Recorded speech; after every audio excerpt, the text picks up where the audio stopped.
He walks into his own home and finds a stranger living with his East Asian wife. That's exactly what happened. The day I got out of the hospital, the first thing I expected to see was my home exactly as I left it. Instead, the driveway looked crowded with a car I didn't recognize.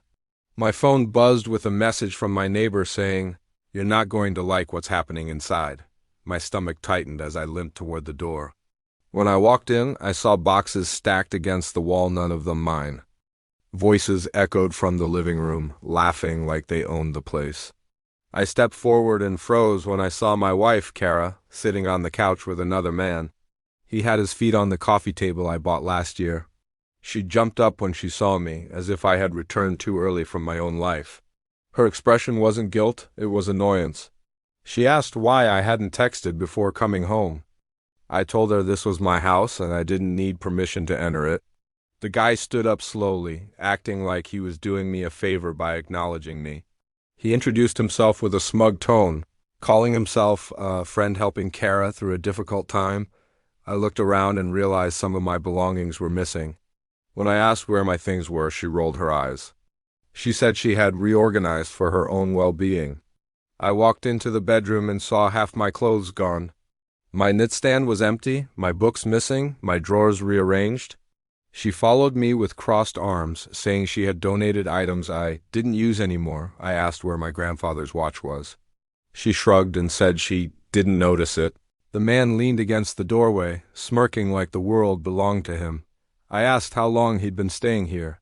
Kara said only a few days, but his toothbrush and clothes scattered around told a different story.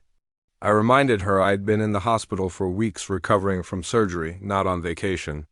She said she needed companionship while I was unavailable. That word hit harder than the injury I had just healed from. I asked why she didn't visit me more, and she said she was busy with life. I could feel my pulse rising, but I stayed calm. I grabbed my phone and walked out of the room. She followed me, asking where I was going. I told her I was leaving to get answers she wouldn't give. Her face twisted with confusion. I drove straight to the storage facility she sometimes used for seasonal items.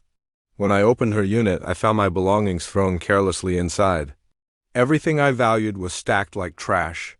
I took photos of everything, documenting every item. Then I called my lawyer and explained the entire situation. He told me I had every right to protect my property and remove her access. I returned home quietly, with a plan already forming. When I walked inside, Kara and the guy were yelling about something in the kitchen. They didn't even notice me. I went straight to the office, opened the safe she didn't know I had installed, and removed the property documents. Then I unplugged the Wi-Fi and security system, resetting everything to new passwords. Kara finally noticed and asked what I was doing. I told her she and her boyfriend had 20 minutes to leave. She laughed like I was joking. The guy stepped forward, trying to intimidate me. But when I showed them the printed documents proving the house was solely in my name, his confidence vanished. Kara tried switching to pleading mode, saying she didn't mean for things to go this far. I told her throwing out my belongings was already too far. She then claimed she was only confused and needed support.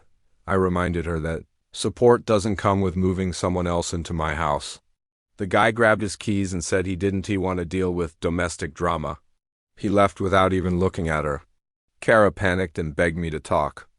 I told her we could talk after she was out of the house. She refused until I picked up my phone and started dialing the police. Within seconds, she grabbed her bag and walked toward the door. She tried saying she still loved me, but the words sounded empty. I closed the door behind her and locked it. Then I went back to the storage unit and retrieved everything she had thrown away. It felt like reclaiming pieces of myself she tried to erase. Over the next few days, I'd changed all the locks, cut her off the utilities, and filed for divorce. She sent messages begging for another chance, saying she made a mistake. I didn't reply. When the legal papers reached her, she finally understood I wasn't coming back. She tried calling repeatedly, but I muted her number. Everything in the house felt quiet again, painful, but peaceful. My home looked like a disaster when I returned from the hospital, but rebuilding it felt like reclaiming my life. And for the first time in months, the silence belonged to me. Not to betrayal, not to chaos, just to me.